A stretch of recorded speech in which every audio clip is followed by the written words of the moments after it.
Alors pour faire une radio du pied, il faut que le positionnement soit impeccable. Cours de positionnement radiologique pour cette étudiante de première année à la Haute École Vinci.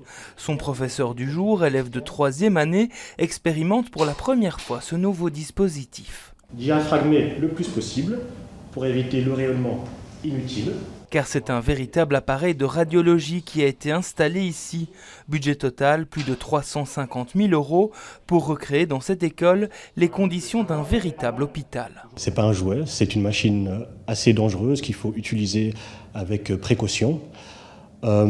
Évidemment, il n'y aura pas de vrais examens qui seront traités ici, mais le but est, comme je l'ai dit juste avant, d'apporter une dimension beaucoup plus réelle pour l'étudiant. Et pour simuler les patients, ces mannequins ou encore ces véritables os recouverts d'une protection. Cette protection permet de simuler en fait la densité tissulaire, donc d'un vrai tissu humain, pour que les résultats et les images qui seront prises soient le plus pertinents possible.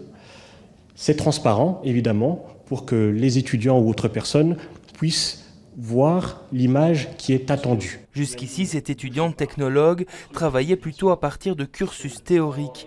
Alors la pratique en conditions réelles est une véritable plus-value pour les apprentissages. C'est bien de voir les cours sur papier, que les profs nous expliquent, mais si on n'a pas à un moment donné un test où on peut toucher, où on peut pratiquer, ça va être compliqué de pouvoir le faire sur des vrais patients. C'est vraiment une approche pédagogique. Donc en fait ici, contrairement à ce qu'ils pourraient faire dans un hôpital, ils pourront modifier les paramètres de façon à observer directement quel est l'impact justement de ce choix de paramétrage sur l'image qu'ils vont obtenir ici. Un dispositif qui servira aussi à augmenter l'attractivité pour les études, alors que le métier de technologue est en pénurie.